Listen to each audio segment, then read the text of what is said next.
Imágenes de neofascistas en Valencia marchando en la ciudad y hay ahora mismo una denuncia al menos.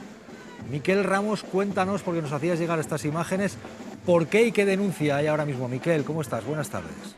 Hola, buenas tardes. Pues un chico fue agredido por la noche el sábado cerca de las inmediaciones de la sede de este partido por un grupo de alrededor una decena de neonazis que fueron directamente a por él, que estaba con unos amigos despidiéndose a punto de coger el coche tras pasar el día en Valencia y sin mediar palabra simplemente le golpearon, le tiraron al suelo, le patearon la cabeza y le sacaron una navaja, le amenazaron con una navaja. Están investigando ahora mismo la policía de quién se trata, si tiene algún tipo de relación con alguna organización.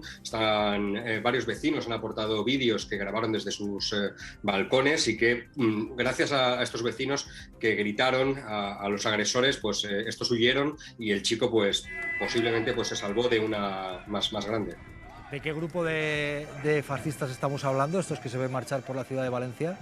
Los que se ven en el vídeo es el partido de extrema derecha España 2000, es un partido totalmente residual, no tiene concejales en Valencia y no tiene representación, tiene algunos en el corredor de Henares, pero es un partido absolutamente marginal, que además aquí también participó Falange Española y otros grupúsculos de neonazis, como veis pasar también y desfilar con varias pancartas con símbolos de carácter absolutamente neonazi.